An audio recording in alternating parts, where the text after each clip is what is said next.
They thought exile was the ending, but exile was only the generator. What you built there wasn't a comeback plan. It was a current, invisible, relentless, unstoppable once it hit the surface. Currents don't ask for permission. They pull, they reroute, they decide who stays afloat and who gets swept away. And now, every step you take, every room you enter, isn't just you moving through the world. It's the world bending to the undertow you created. The question isn't whether the current will reach them. It's whether can they survive it. Carrying the work into the world. The practices that steadied you in the dark, the meditations, the grounding, the pages in your journal were never just for survival. They were training. They kept you tuned to your own frequency long enough to see what was possible beyond survival.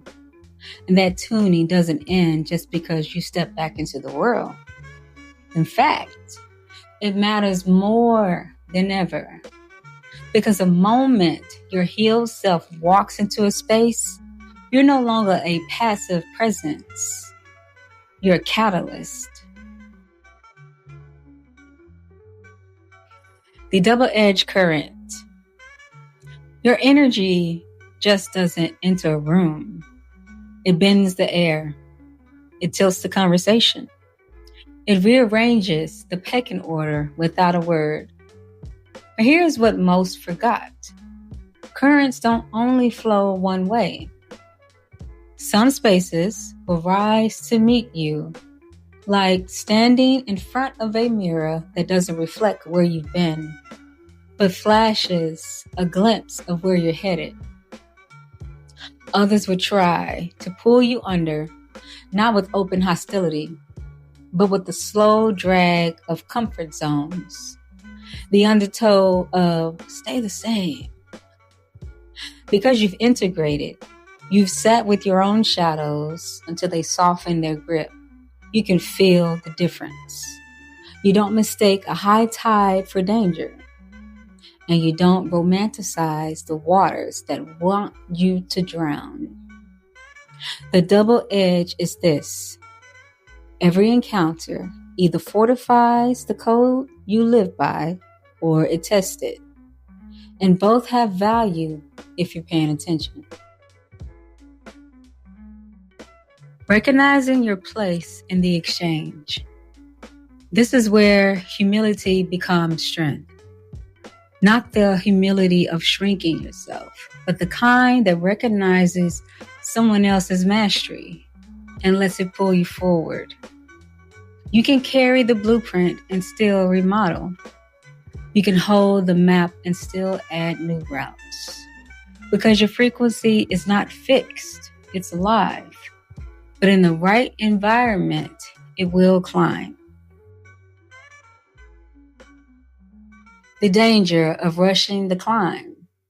But hear me, this is not a race. You just landed. Your lungs are still full of the smoke you walked through.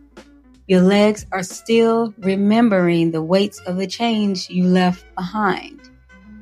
If you rush to match someone else's altitude before you catch your own breath, you start building from a place of insecurity instead of stability. You'll confuse aspiration with self-doubt. And the climb will feel like punishment instead of evolution. And then there's the other trap. Believing you have to be flawless now that others look to you for guidance. That kind of performance will drain you faster than any war you've survived. You are spirit, yes, but you are also human.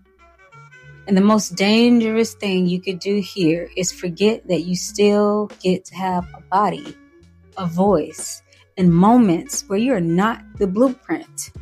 You're just you. Integration is as holy as ascension. Don't skip it. when your presence is the lesson. Not all teaching comes from words. Some of your most profound lessons were absorbed simply by being in the presence of someone further along the path. Now, without effort, you've become that for someone else. They watch how you move, how you chose, how you don't waver when old patterns try to get your attention. And in the same breath, you find yourself studying someone else's stillness, someone else's clarity, someone whose very being reminds you that mastery has layers. The current as a feedback loop. The current isn't just outward. It's a loop, a constant exchange of influence between you and the frequencies you encounter. Sometimes you are the reminder that change is possible. Other times, you are reminded that evolution never stops. When the work is genuine, you don't see someone else's strength as a threat to your own. You see it as proof of what's available. Living the blueprint in your body. The code doesn't just live in your spirit. It changes the way you inhabit your body. You notice it in the mirror, the way you hold your shoulders, the way you stand differently now, not with tension, alignment. You feel it in your skin. The shedding wasn't just a metaphor. You've cut your hair or you've grown it out. You painted your nails long because you want to. You've pierced, adorned, or bared yourself in ways that feel like you. You tasted in your choices of food. Eating the food you once denied yourself. Buying the fruit that makes you feel decadent on an ordinary Tuesday. Cooking with herbs your grandmother would smile at. You sense it in your voice. Speaking without rehearsing the lines. Without cowering, without shrinking your tone to fit someone else's comfort. These are not small things. They are proof that your healing has a body, that your spirit's evolution isn't floating above you. It's anchoring into your muscles, your rituals, your daily life. That embodiment is what keeps you from drifting. It's what reminds you this is the work you were always meant to do. The disturbance. When the current meets the code. For those joining here, the code is the internal architect you built while in exile. It's your personal operating system. It's the boundaries you won't compromise. It's the pace you refuse to rush. The principles that kept your spirit running clean. It's not written on paper. It's written in you. When you step back into the world, the current you've cultivated collides with the currents already moving. Some will run parallel and amplify you. Others will try to flood your system. And here's where most burn out. They confuse resistance with malfunction. They think every strong wave requires them to brace or break. But a mastered current doesn't panic when the water shifts. It pivots, it reroutes, it keeps the circuitry dry. Because the current is energy, yes, but without the code, it's chaos. And without the current, the code is just potential. Together, they're a live wire that can power your path or power a storm. The point was never just survival. The current was always the point. Not just to move the waters around you, but to move through them without dissolving into someone else's tide. You're not here to prove you can swim harder than the undertow. You're here to prove that you can direct it, carry it where it's meant to go without letting it spill into your circuitry or short you out. The current is not proof you survive. It's proof you're still in motion. And when it meets the code you built, the living blueprint of your values, boundaries, and truths, it doesn't just carry your name.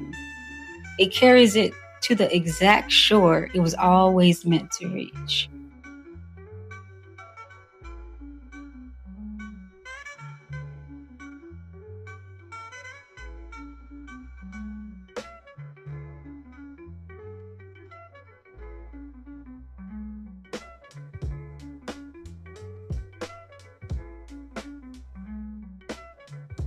Wait, hold on. Before you go, hold on.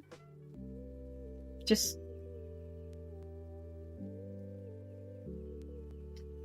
All right. You made it to this part of the episode. Thank you for staying, remaining, and watching. I want to give you an energetic cleanse with some Palo Santo. Thank you for listening. Thank you for subscribing.